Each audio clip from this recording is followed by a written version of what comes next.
Welcome back to our tools discussion. Alright, the next one in the line of tools is this color sample tool. I never use this, so we're going to move right by it. However, this one here, this targeted adjustment tool, shortcut T, this is a really cool tool. I actually don't use it that much. I make my adjustments on sliders, but perhaps I should start using this more. It's a very, very handy tool. When you click on it and you get out into your image, when you're in this first tab or the second tab, the basic tab or the tone curve tab, if you click on your image, it's sampling the tonality of that area underneath the spot, and if you push forward on your mouse, it lightens that tonality. If you pull backward on your mouse, it darkens that tonality. Okay, let's just start over again. You'll notice right off the bat there's arrows going left to right. If you push right, it would then lighten the tonality, or left, darken the tonality, just depending upon whether you want to push up or down or left to right. Alright, so let's just run it way over here. Notice we've not affected any settings on this tab. When we're doing these target adjustments, we're actually adjusting this parametric curve here on this tab. So as we grab an area, we can move it all around. This is just a fun way, an easy way to change the tonalities of your scene. Let's reset those by clicking on the slider tab and heading back to 0, pressing the 0 key. So we've reset those particular adjustments.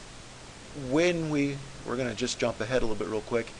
When we click back to the HSL/grayscale tab, the hue, saturation, luminance tab, there are sub-tabs in here.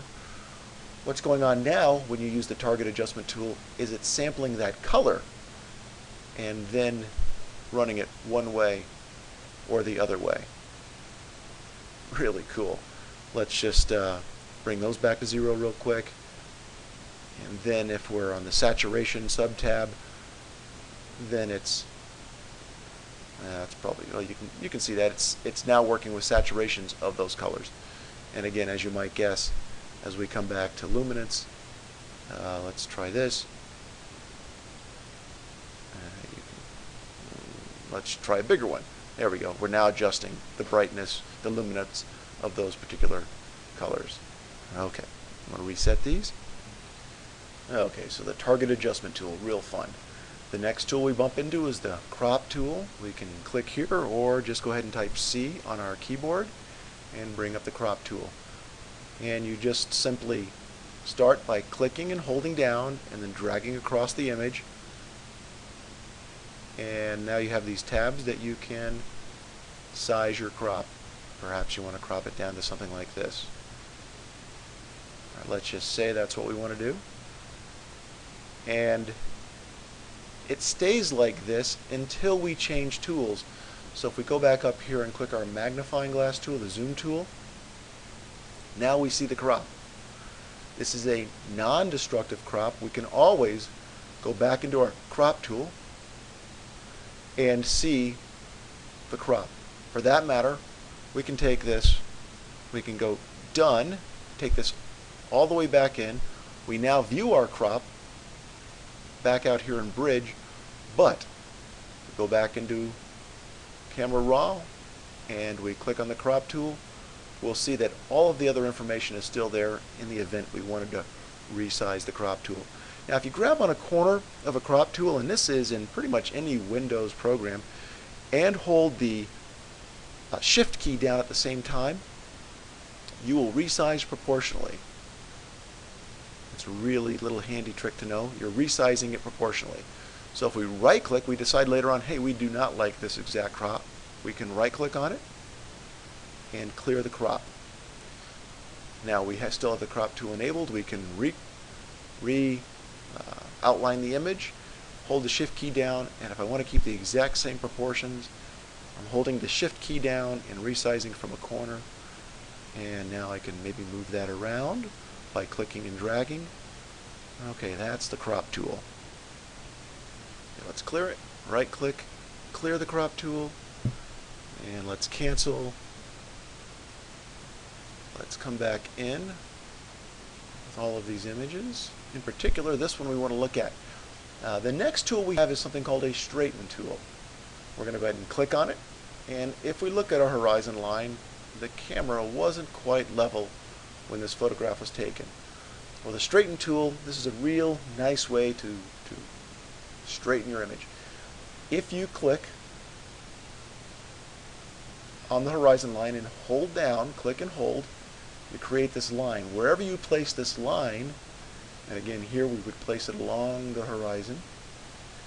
Alright, when I let go, it then sets up this little pattern here, this kind of gee-hawed image, and it's saying, hey, I now know that you want that line that you just put in there to be horizontal. So if we change tools, let's go back to our zoom tool. It now straightens the image, and again, this is non-destructive. We can go in and out of the ACR, or we can go right back to it and right-click, or pardon me, the way you clear this is not go back into there, but this is essentially a crop. If you want to clear this, you would go back into the crop tool, and now you can right-click and clear crop. So for fun, let's go back to the straighten tool. What happens if we had a vertical line that we were trying to straighten? We'll pretend there's one here, and we'll just make it gee-hawed a little bit and let go, and it would straighten that to that vertical tool. Let's back out to our zoom tool, and now it straightened it based upon the idea that we wanted that vertical line 90 degrees. Okay, so let's clear that. Go back to our crop tool, right-click, clear crop. Okay, so that's a straighten tool, and our next tool that we look at is spot removal. I don't do my spot removal, dust spots. I don't remove those here in Adobe Camera Raw. I don't find it very easy to use. The spot removal techniques in Photoshop themselves are so much easier to use. I don't use spot removal here. As landscape photographers, we don't use red eye removal, but if you're another type of photographer, you might find this real handy to use. You just kind of, if there was an eyeball there, you'd click on that, and it would remove the red cast. Right now it's struggling, trying to figure out what to do. Okay. The next tool is the adjustment brush. Now these are wonderful tools, and we're going to get into a lengthy discussion about these. The adjustment brush and this graduated filter. We're going to talk about these quite a bit in a future intermediate discussion of Adobe Camera Raw. Okay, we saw earlier that these were the preferences, and of course this is a rotate, left or right, and I do not do any mark. I do not set anything for delete in Adobe Camera Raw. I want to do that in either Adobe Bridge or delete something in Photoshop. I don't delete from Adobe Camera Raw. Alright.